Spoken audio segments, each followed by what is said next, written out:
first get your first paycheck, right? You know, the thing they always say is like, you know, you should buy your mom a house, or, you know, you should take care of your parents and things like that. Like, what would be your advice for youngins coming in when they first get that paycheck? What should they do with it first? Yeah. It depends. Like, it depends on your situation. Now, 'cause nowadays they're a little more of these guys come from some better upbringing than a lot of us did. I don't know the percentage of it, but now NBA now is like these guys came from. They growing up in houses. They ain't growing up in a project. Yeah, they not. A lot of these dudes ain't growing up in a project. Okay. They just call it what it is. They growing up in decent. Some of them, yes. There's still some stories from guys from the inner cities in LA, that Dallas and other places that's rough. Yeah, there are. Yeah. But it depends on the background. So your question, it depends on what you come from. Like, there's no need for KJ to buy me a house. You know what I'm saying? Yeah. But if it wasn't the case, then I'm not expecting it, but if he did it, what could somebody say? You know what I'm saying? What could somebody say? No, don't do that for you. No, that ain't what you're supposed to do with your money. You know what I'm saying? But do you think parents should encourage their kids to want to buy? Okay, so look, themselves, something for them. Something for themselves because you work to get there. No, okay, look, you take care of yourself first and foremost. Yeah, like, that should be the message. Right. But a lot of parents in a lot of situations, they live vicariously through their kids. So when they make it, it's we made it. You know what I'm saying? It's you're gonna take care of us. We need this. We need this house.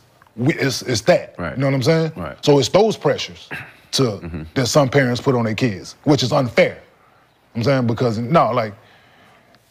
the truth of the matter is you had your fucking shot, and to be whatever you want it to be, whatever happened, it didn't pan out for whatever that dream was, if that's what you wanted it to be. You know what I'm saying? Right. Don't put that on your child that's a lot of pressure. It's pressure because, one, he doesn't know nothing about money, and you don't know nothing about money. So what happens is, let's say you're the number one pick, right? You're making, $3 million. Well, so let's just say 4. Well, after taxes, you got about 2.5, right?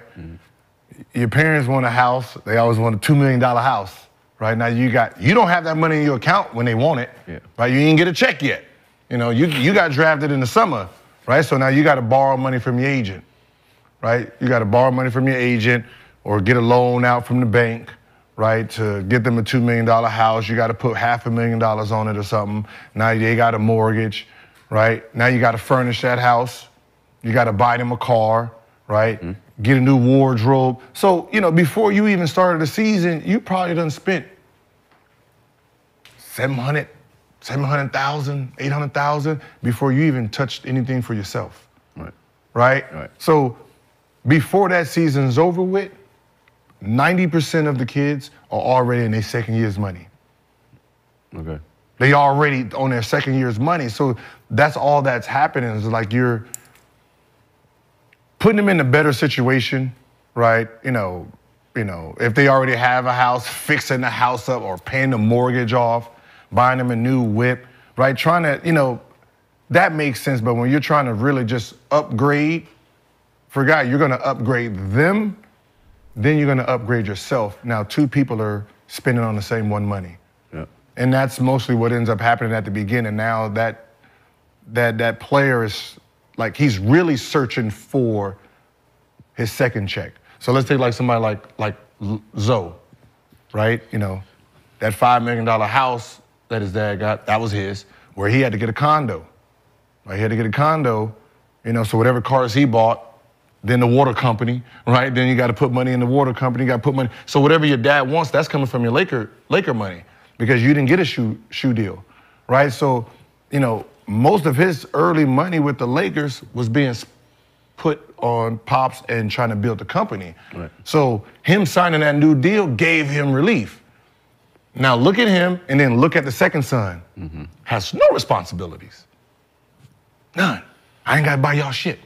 And I ain't gotta buy you nothing. It's already been done. So when you look at the two, when it's all said and done, they can play the same amount of years. One's gonna be living here, one's gonna be living here. Like, you know, one doesn't have, like, you know, Zoe probably spent $8-9 million of his dollars, you know, trying to build the empire for the family. And the other one, $100 million contract, #1 pick, right? He gonna touch $500 million like this. And Zoe is never gonna hit any of that kind of money. You know what I mean? And that's just the difference of it. Like, when you ask white kids, you know, what's the first thing you bought? They've never said anything about buying their parents anything. Right. Nah, for sure. You know what I mean? And they're taught to move the money forward, right? So whatever money they get, they're saving. So when they get kids, they can take care of their kids for their kids to take care of their kids. Right. We're taught when we make money, move back. We gotta take care of our parents. We gotta take care of our parents. So by the time we all get kids, there's no money left, right? So the life we gave our parents, we can't give our kids. And that's the problem we have. And we're giving the lifestyle that we're supposed to be giving to our kids for our kids to move it forward. We're giving it to our. So there's no generational. We can't use the generational wealth because we're moving.